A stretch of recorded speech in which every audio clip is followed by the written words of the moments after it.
Hello and welcome to Economic Forum. My name is Tawanda Gudlanga. This week's focus is on women's affairs, gender, community development and cooperatives in Zimbabwe. And my guest this week is the Honorable Member of Parliament representing Kai North. She's also the Minister responsible for Women Affairs, Gender, Community Development and Cooperatives. That's Honorable SITHEMBISO NYONI. Ma'am, thank you so much for joining us on the program. Thank you. New dispensation it is, and as you hit the ground running, you were expected to come up with some turnaround reforms within the first 100 days. How has it been for the ministry? It has been very good. The new dispensation has seen every ministry really running. Our president supervises us and makes sure that whatever we put down to do, it is done and within the time frames. What were some of your key deliverables? Some of my key deliverables was to really ensure that community development is understood in its context. A lot of people think community development is just gathering women and doing small things that have no impact into society. As if you remember when the president first did his inaugural speech, one of the things that he said that is whatever we do must impact society. So that was one of the things, was to redefine the ministry, because the ministry is very big, and also some of the departments were hidden and not as visible as they should be. So the first thing that I did was to make sure that I did a study, and I made sure I understand what the ministry is all about. What does women affairs mean? What does gender mean? What does community development mean in the context of the ministry and the new dispensation? Well, for pretty much the 38 years, the issue of cooperatives has always been seen as a social animal. In what way are you reforming this whole mantra or thought process that cooperatives are just the gathering of a few women or men, for that matter, just for some social impact and not economic impact? I have been leading cooperatives since 2009. And for your own information, there was a time when this country didn't have any government housing program. The cooperatives, the housing cooperatives, built more than 100,000 houses for themselves. That means 100,000 families were housed by cooperatives. But then it was spoiled by land barons, who then acted as cooperatives. They would infiltrate cooperatives and then take over. But I'm very glad that in the new dispensation, that is no longer allowed. But apart from that, cooperatives were in fisheries, they are in fishing, they are also in agriculture, they are in savings and credit. When I took over the ministry, I found that as a Ministry of Women Affairs, they were emphasizing on women doing savings groups and lending. And there were over 110,000 of those. And that's a waste of resources at that level. So we are turning those into savings and credit cooperatives, which are now going to be linked into the Women's Bank.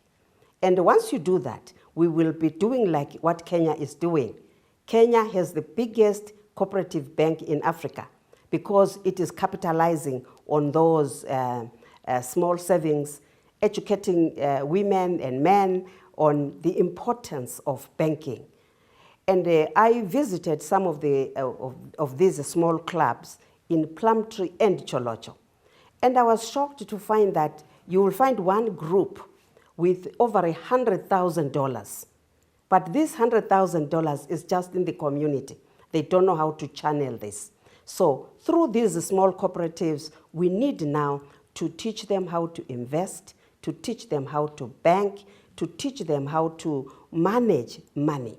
Because a lot of money is among them, but we haven't been there indeed to make sure that we channel this money towards the new dispensation, towards investing in the economy. The argument has been that the ministry chose women's affairs over cooperatives issues. And there was that social debate, even at economic perspectives, where the argument is that women have been given so much limelight and they've practically taken over the entire discourse. When you took over this new mandate, to what extent have women affairs and issues that have to do around women have been turned around to something that is of economic value, as it were? I think that is a narrative that has no facts. The narrative that women are getting more attention is not true. Women are getting maybe verbal attention. But when you really get to the statistics, which I have heard when I was now dealing with the gender, it's frightening. Let me just give you the statistics. The women that are in politics are only 28.6%. Women that are in decision making. So when we make noise about women, we are saying 28.6% in politics and decision making. And when you come to public sector, it's only 25.6%. And in parastatals, it's only 22%. In the judiciary, where I thought judiciary was doing well, it's only 41%. So there is a lot still to be done about women. In my new portfolio as a Minister of Women Affairs, I am not going to deal with the old narrative that puts women there as a to romanticize women's issues. I want facts and figures. When you are talking about women in industry, women in business, women in community, what are you talking about? What are they doing? Where are they? What are their numbers? What is really is the power game there? That's what we are talking about. When we talk about women affairs, we are talking about their affairs in the nation. And not, them being in the kitchen, and then when you make noise, then you say we are talking too much about the women. Let's have facts and figures, let's have statistics. Where are they in each strata of society, in each strata of the economy? Obviously, this should be one of the key deliverables coming from your ministry, where we should be having such statistics. But like you're saying, fact versus perception. One of the issues that has also come out is that women are not ready to step up to the plate. They are not ready, they are not confident enough to articulate and deal with economic issues, political issues of the day. Women are ready. The only thing is that we have allowed the men to have a space in a lot of cases that they don't deserve. The Constitution is very clear. Section 17 obliges government to enable equal participation of women and men. So there have to be policies that forces everybody to comply with the Constitution. And Section 56 obliges that there should be equal opportunity for men and women. And institutions turn a blind eye to that. And my ministry is not going to take all those things sitting down anymore. Every institution must account for women in whatever they are doing. Are institutions accounting for women in whatever they are doing? Let's talk about it in the second segment.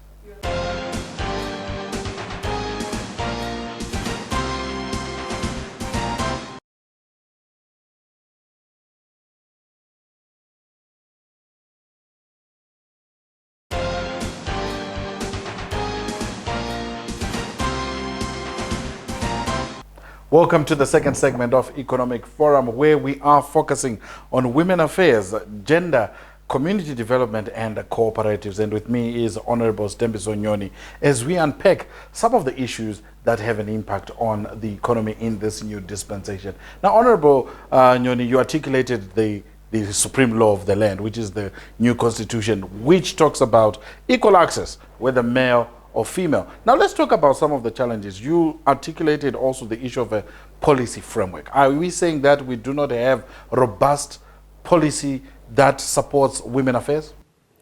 We have policies everywhere. For instance, we have a lot of protocols as well. international global protocols that as a country we have signed and we are party to. But what really lacks is the implementation. And I think I would like the nation to know that my ministry is there now to make sure that every protocol is implemented and that in every ministry and every institution, we need to have a gender focal person. And every institution must account for the Constitution. Must abide by the Constitution. But do we not run the risk of then now just bringing numbers at the expense of competence? Because at the end of the day, Zimbabwe is striving to be a middle-income earning country by 2030. Is it just not going to be about numbers? Is this really going to be about substance? Mr. Kulanga, who says men are more competent than women? Who really says that? Have you given the women the chance to prove themselves? And I was running the Ministry of SMEs and SMEDICO that was lending money to women. Women were paying much better than men. If wherever you go, women are doing better. All we need is to open the men's eyes, the eyes of institutions, to see the women and not to see men only. So then it's a case of patriarchy, which has dogged the country because maybe we're in Africa. What are you doing to ensure that you then empower the men in order for them to see the power that is in the women? Yeah, I think we need to have a debate that really unpacks gender. What do we mean by gender? By gender, we mean men and women working together.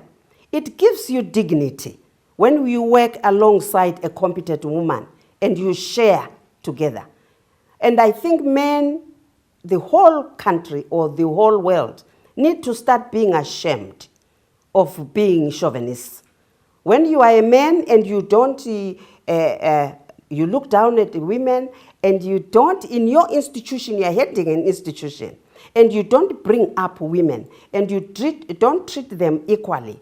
You don't recognize their skill and their inputs. I think such men should be ashamed of themselves. There is a narrative that says women pull each other down.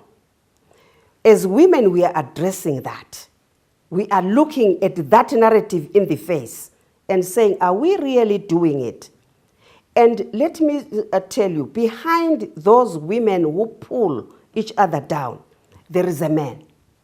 If you really look at it, I think as a nation, let's unpack this gender thing. Let's be in it together. Let's find the pros and cons. What is it that makes women not take up positions? But some of it begins in the home. But are political players such as yourself and also a ministry ready to name and shame some of these renowned chauvinists as this way? Yes, because you do find this violence actually happening in the workplace. You find it happening in the political space. At what point are we going to see the minister naming and shaming some of these perpetrators? Yes, we will. For instance, if we take even in the political sphere, a lot of money was used. And we did discuss it in our Politburo. A lot of money was used. So those women were still not yet economically empowered. And those women who have money, they would rather use that money to develop their families, to invest in family business, to invest in their children, to invest in their homes, and rather than invest in a political game. So for women, it's a matter of choice. Let us have a political system that says fair is fair. No money should be used. Let's campaign on character. Let's campaign on achievement. Let's articulate issues, deliverables. What is it that you stand for as a leader? Let's campaign on leadership and not how much money you can give to people to vote for you and what resources do you have for people to vote for you. Let's look about the whole national picture. Within that national picture, what role are you going to play as a leader that will be representing this constituency or this ward? Looking at it now from an economic perspective, trying to link in the gains that have come through economic empowerment, women empowerment, and the role that you play in community development as well, because it's also critical. To what extent are you empowering the women to actually stand out as community leaders aside of politics? Yes, let me just go back. When I first took the president gave me this ministry, the portfolio committee on women affairs wrote a damning report about the ministry concentrating on community gardens rather than giving women tractors. When I responded to that, I said, excuse me, where are the majority of the women found? Are they not found in poor communities as opposed to those in A1, A2 that can have tractors? And I spent this whole week, proving that. I visited women in Highfields that we gave $3,000. There were only 3 of them, those women. They started making bricks. Now they've paid the money back. They have split. One has got each their own brick field. They've also expanded their operations. They're doing chickens, they're doing rabbits. This is community development, and they're now employing others. And then on Friday, I was in Mashonaland Central, where I visited a garden where both men and women are working together in a community. And I found that when you really do community development properly, where it is needs-driven, community-driven, people learn to develop together. Not only to develop things, but also to develop themselves, to start discussing, to start planning, to start envisioning, to start creating new things. This particular program, which is in Mashonaland Central, Pindura South, it started as a garden, but now they have got orchards. They are now seed producers for beans. That is development. And they gave the ministry a proposal. They now want to do value addition. Without starting from community development, you do not get people thinking for themselves to diversify. To me, community development is a basis for a diversified economy bottom up. Join us in the third and final segment, where we look at the way forward in this new dispensation when we talk about cooperatives and community development.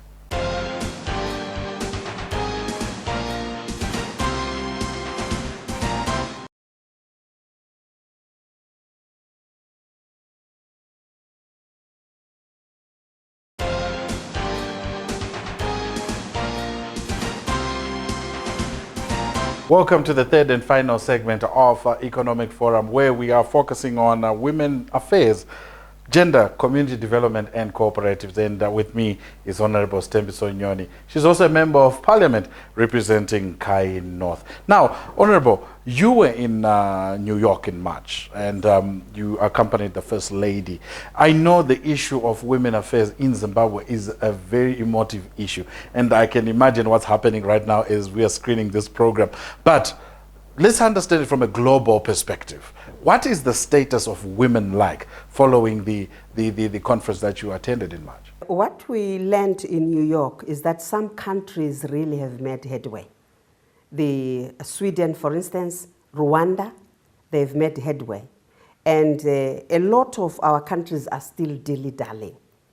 But I think what was very good for Zimbabwe is that we became a lead in terms of unpacking some of the forces that are used to marginalize women. Our First Lady ran a workshop which was called a side event. She emphasized on the intangible factors that are important in empowering women. Usually when you talk about empowering women, you talk about what you can touch. Money, infrastructure, water, those are important. But then she emphasized on health. She emphasized on education, the intangible. Those you can see, you can touch. but which, if you really facilitate women to be educated and to have good health, then you have an asset in that woman. Which person can work if you are unhealthy? And if you are not educated, you are then limited. And therefore, we need, as we move forward in empowering women, to really think about the women's health, which is different sometimes from the men's health. And women suffer a lot of fatigue because they overwork. Women suffer a lot of stress because they are multitasked. They have to deal with a lot of things. And women also face a lot of marginalization. And at school, for instance, the subject that they are pushed to do, in a lot of cases, you'll find they are pushed to the arts and not to the sciences. So our First Lady was very clear that we need to attend to the education of women as well as the health for women, so that as the woman stands up to be counted among men, she is healthy, she is educated, she is skilled, she knows what she's talking about and what she is doing. But as much as women claim to be marginalized, there are also sections of women that are marginalized. Talk about the elderly, the disabled. How do you then work as we move forward with these marginalized groups? Because they also need to start enjoying some of the socioeconomic benefits that are supposed to be given to each and every Zimbabwean. Yes, one of the portfolios that my ministry needs to do is what is called family. We don't just deal with men, women, gender, and children. We deal with family. Let's go back to our African culture. In our African culture, the elderly never suffered isolation because they were important, they were part of the family. The disabled were never chased away or removed from family. They were part of the family. I think on the 16th, this week, we are going to be launching Family Day, International Family Day in Mutawatawa. These are some of the things we need to talk about. Why are our elderly people now feeling isolated and neglected? Where are the children? Where are the grandchildren? Let's take it, what we saw on television of my Wodza, I think. Her case is that her children died from HIV and AIDS. So what is good also about our First Lady's program is that she is also embracing the consequences of HIV and AIDS. I think as communities, let us look at all that holistically. Why are we allowing the grandparents of orphaned children to look after those orphaned children alone? We need, not just as government, but also as communities, to look at that and see what community infrastructure or mechanisms can we put together so that we take care of each other. It really doesn't cost much. It just takes a heart. But as we move forward, understanding some of the key deliverables, Zimbabwe is a United Nations member, a member state, and their sustainable development goals, and they fall squarely on women affairs, gender issues, community development, cooperatives. To what extent are you also inculcating some of the principles and the aspirations of the UN family when we talk about the moving forward of these very key sectors? Yes, we are part of the global family, but really the global family has to begin with us. The global family, we share, but everything then comes back to us. Because when we go to the global platforms, we share what is called best practices. I am more interested in the best practices of Zimbabwe. So that now when we go to the SDGs, we are sharing our best practices. It will not work if we start from the sustainable development goals if we don't have our own that are sustainable, that are doable, and that are the best practices.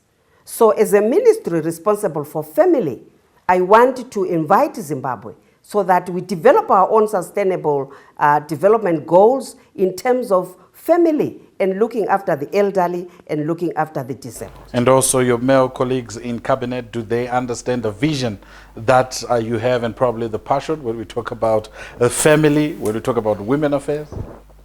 I hope they do. If they don't, it is time they did, because I'm not going to take this ministry sitting down. Everybody who has a responsibility to play, they really need to come on board, because we have a law behind us. And I would like to say to all women, you have the law of Zimbabwe behind you. Claim your rights wherever you stand. The Constitution says you have a right to participate, you have a right to be included. But don't claim your right where you don't fit. That's why we say the First Lady did well. Start with making sure you are educated, make sure you are trained, you have the skills. Once you have all it takes for you to be in a position where the man is, claim your right. Honorable SITHEMBISO NYONI, thank you so much for joining us on the program.